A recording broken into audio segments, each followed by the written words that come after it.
Ah, la faute en première ligne là d'un concurrent, c'est le numéro 3 malheureusement.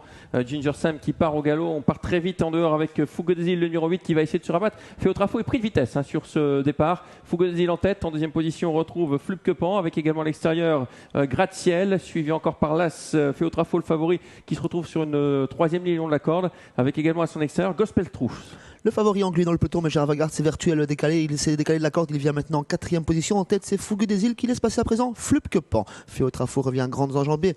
Quatrième place à présent pour le 4, plutôt côté corde, Gratte-Ciel, accompagné par Gospel Trou à l'extérieur. Côté corde, on retrouve le numéro 9, Eros Delahaye, en 5-6e position. Est-ce qu'on va batailler en tête avec Féotrafo qui essaye de prendre le meilleur sur Flupkepan? Flupkepan aime animer les courses également.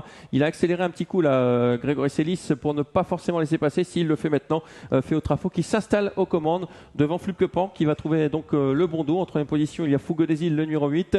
Côté corde, dans son sillage, Gratte-Ciel, le wagon de 2 avec le numéro 5, Gospel Trousse qui emmène Goliath du Vivier, le numéro 10.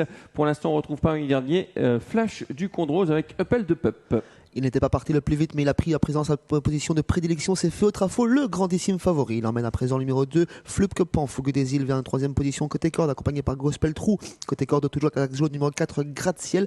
Ensuite suivi par le numéro 9, Eros Delahaye. Et on ferme toujours la marche avec les mêmes Flash du Condros, accompagné par Uppel de Pop. On va vraiment très doucement devant les tribunes, Xavier. Ouais, ce qui permet à Gospel Trousse de revenir pratiquement aux côtés du favori Féotrafo qui anime les débats. Et on se rapproche également avec Goliath du Vivier qui a le bon parcours. Il s'est fait ramener par un adversaire. Dans le sillage de Goliath du Vivier, il y a notamment le numéro 6, Flyer de Crène. Nous sommes dans le tournant du chemin de fer avec toujours l'As qui a l'avantage. En deuxième position, Flupkepan. À l'extérieur, on continue de se rapprocher avec le numéro 5, Gospel Trousse. Dans son sillage, Goliath du Vivier.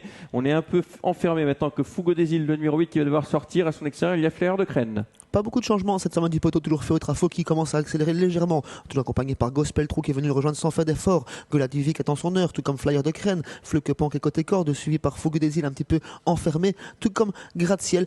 On ne bouge pas pour l'instant, pas de mouvement dans la ligne d'en face, c'est assez rare. Flash du Condros commence gentiment à se décaler de l'arrière-garde. Ouais, on va de part de la faute du numéro 10, Goliath du Vivier malheureusement, qui était dans le sillage des animateurs. Il va un peu gêner tout le monde et notamment le 11, son compagnon d'écurie, qui est gêné et qui se met au galop à son tour. Le tournant final avec l'As Féotrafo qui a l'avantage. Toujours attention avec Flupkepan dans son sillage qui a vraiment le bon parcours qu'a dit sur ses pieds. L'attaque maintenant numéro 8, Fougue des Îles qui vient très vite à l'extérieur de Féotrafo. Attaque très incisive et très sèche de Christophe Lepet dans le dernier virage qui est en côté à présent de Féotrafo. Fougue des Îles, Féotrafo une nouvelle fois. Flyer de Crène dans leur sillage. Flupkepan qui n'a pas l'ouverture et qui a beaucoup de ressources également. Ouais, Féotrafo qui accélère, Fougue des Îles qui vient l'attaquer. Fougue des Îles qui va enfin dominer Féotrafo. Fougue des Îles, Féotrafo qui redémarre. Fougue des Îles, Féotrafo côté corde qui reprend l'avantage avec Fougue des Îles au poteau. Ce sera très serré entre ces deux-là. La troisième place pour le numéro 2, Flupkepan, et la quatrième place pour Gratte-Ciel numéro 4. Ça a été une très très belle explication entre les deux animateurs de l'épreuve.